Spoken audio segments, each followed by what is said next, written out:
friends, welcome back to Moon Magic Spirit. My name is Meg and I am so excited for this deck overview. Happy October! This is like the perfect deck to kick off an October video because I'm going to be reviewing the Halloween Tarot deck by Kipling West.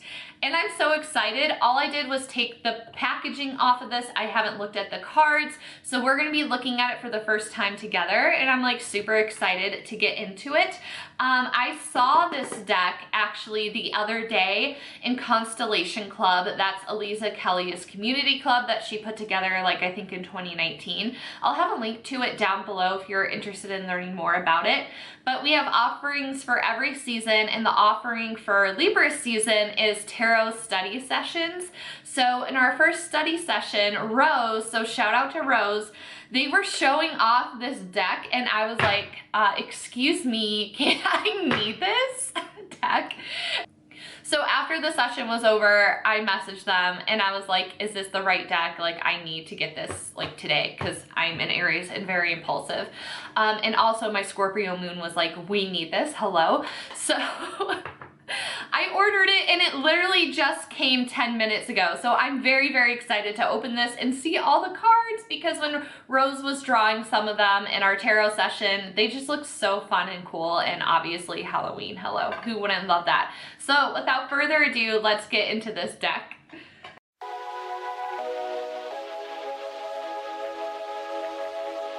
Here is our Halloween tarot deck. It comes in a little tin, so that was my little knock to say hello.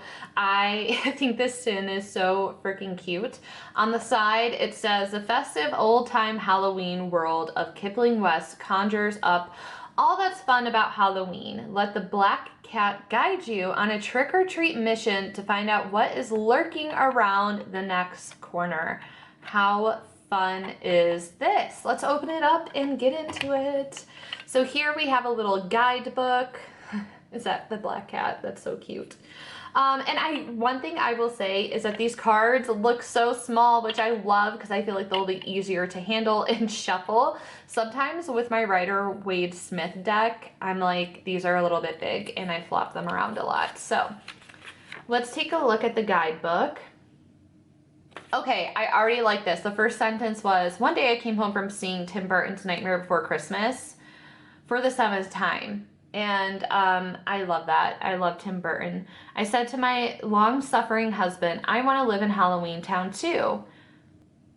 And she goes on to say that she believes that Halloween and tarot make a natural pair, and the ancient tarot symbols of moons, cats, devils, bats, and magic are not so far removed from the spirit of the occasion.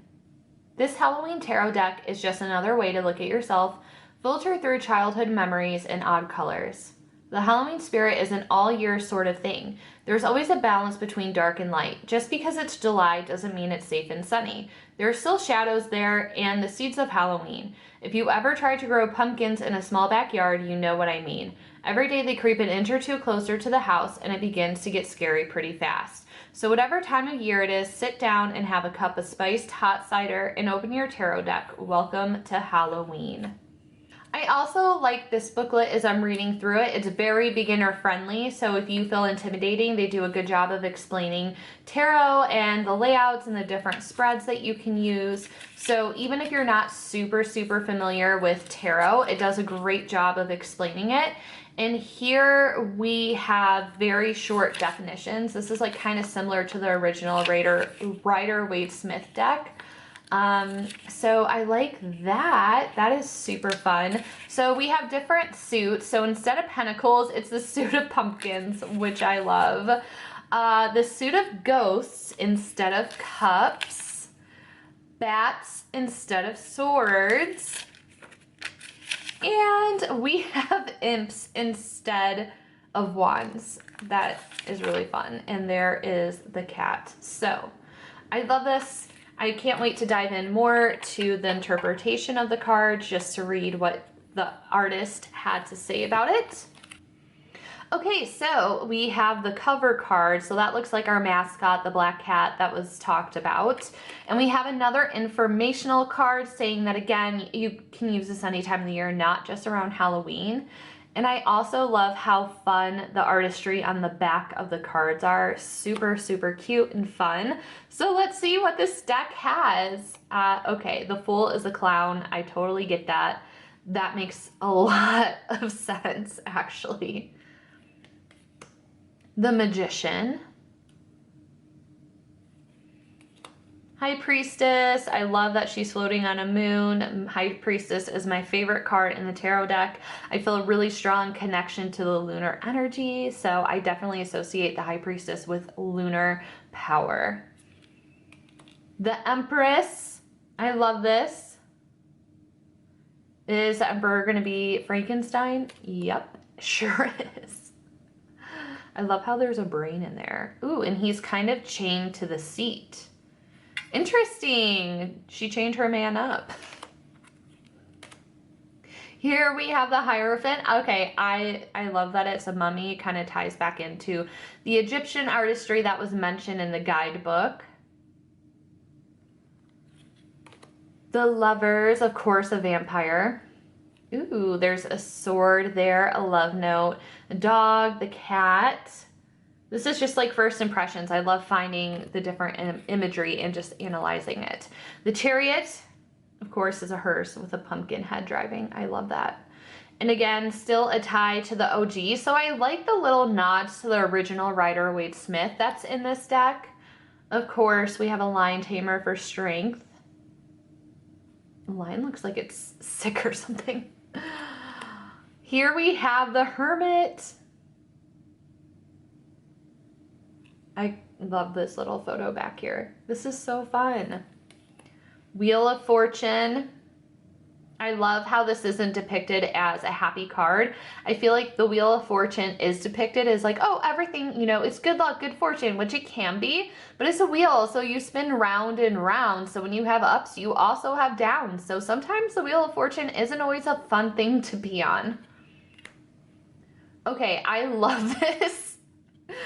As the Justice card, balancing the scale. I love that it's a pumpkin head. Probably a scarecrow, but I'm going to call him Pumpkinhead. Little voodoo doll back there, because, you know, karma can come around to bite you in the ass. Of course, the Hangman is a scarecrow. I also love how the cat is literally in every single one. The Death card, of course. And okay, I really like this because, again, death is like one of the most feared cards in tarot. And it's a pretty morbid scene in the original Rider-Waite-Smith deck. But I like how the skeleton is happy and smiling, and like the plants are smiling, and like he's, you know, feeding the earth and feeding, you know, bringing life into what's around the skeleton, because the Death card is all about rebirth and rediscovering yourself and nurturing yourself and like rebirthing yourself through a hard time. So I really like what the artist did with this depiction of the Death card. Temperance.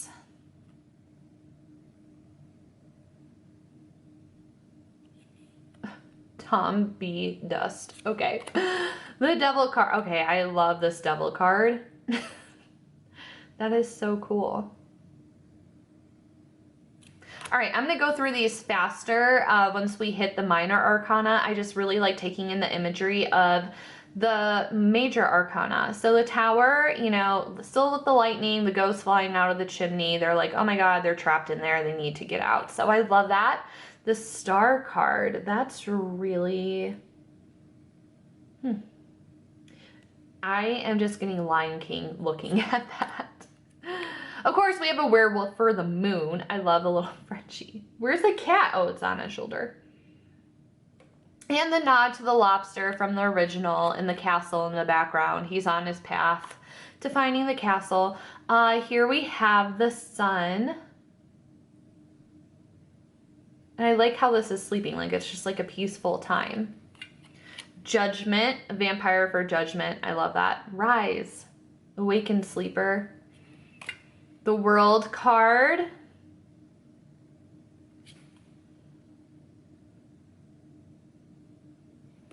On the tree, it looks like it says Nidog was here. Very cool. Okay, so now we're in to pumpkins, which is pentacles. So we have the Ace of Pumpkins. I love the trick or treat, the lantern. Very cool. 2 of Pumpkins. 3 of Pumpkins. Very much a nod to the OG. The 4 of Pumpkins. 4 of Pentacles. Planting the seeds. 6 of Pentacles. 7 of Pumpkins, just like the classic. 8 of Pumpkins, very similar. 9 of Pumpkins. I mean, this is like pretty much a reflection of the original deck, which is nice. I'm liking that the major, while obviously the Fool is pretty much a depiction of the original, but it had some different artistry to it. And I like that in the minor, it's staying pretty true to the original artistry in The Rider-Waite-Smith.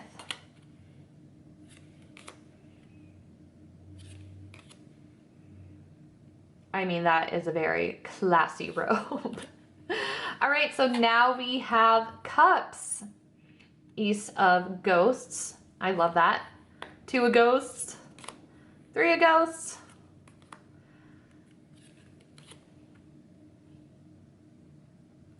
Interesting. Let's see what the 7 of Ghosts is. Huh. You would think that the 7 of Ghosts would be more of the 5 of Ghosts artistry, because it's like about the 7 cups appearing to you and having to make a decision. So I like that they flop that, because I feel like 5 and 7 in the minor arcana, 5 tends to represent, in my opinion, of course, is more, I see it like outer conflict, so maybe conflict with others outside of yourself, and 7 is more of like inner conflict. So like, what did I learn from my conflict, like what did I learn from card 5, and what are these internal conflicts and lessons that I need to learn when I hit 7? And it's also a reminder to like not get involved in outer conflict again, and to try to keep it inwards. That's kind of how I see the difference between 5 and 7, because it was brought to my attention recently that a lot of people tend to think that 5 and 7 are very similar, and sometimes people can struggle with the depiction between 5 and 7 in the minor arcana, no matter what the suit is. So maybe that is something that is helpful to you. I love that. That's so cute. That's a cute way to depict the 10 of Cups. Ooh, a merlady. I love that. He looks super spooky. All right, so Ace of Bats, Witch's Swords.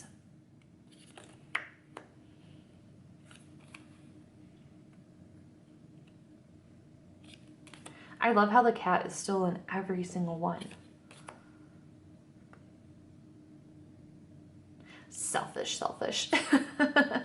Like in some of these, it's like easier to understand the meaning of the cards.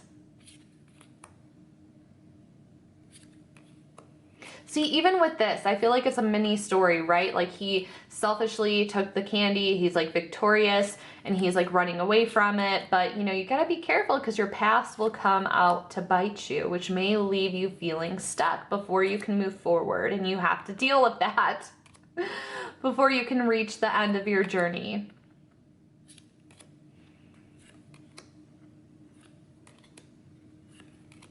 All right, and lastly, we have arrived at the Imps, which is Wands.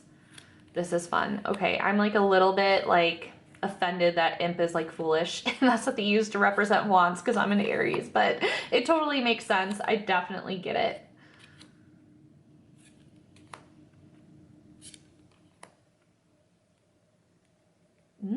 Imposter card, eh?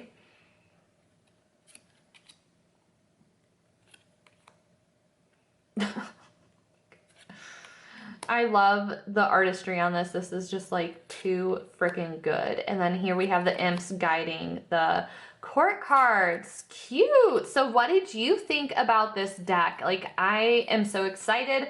I'm definitely going to be incorporating it into some upcoming readings. So if you have any questions or like spreads that you're interested in seeing on this channel for the collective, let me know down in the comments. And what did you think of this deck? I love it, and I can't wait to bond with it and sit with it and stare at it some more, because I really do love the artistry on this. Okay, that wraps it up for the deck overview. Let me know your thoughts in the comments down below. Also, please check out the description bar. The Koji link will show you where else you can connect with me on social media. Pretty much MoonMagickSpirit everywhere. But yeah, let me know, like, what did you think of the deck? What vibes are you getting? Would you like to see me incorporate this in some spread videos? Let me know in the comments. I would love to hear from you. And what is your favorite deck at the moment? Let me know. As always, thank you so much for taking the time out of your day to hang out with me. I really appreciate it, and I will see you in the next one. Bye, everyone.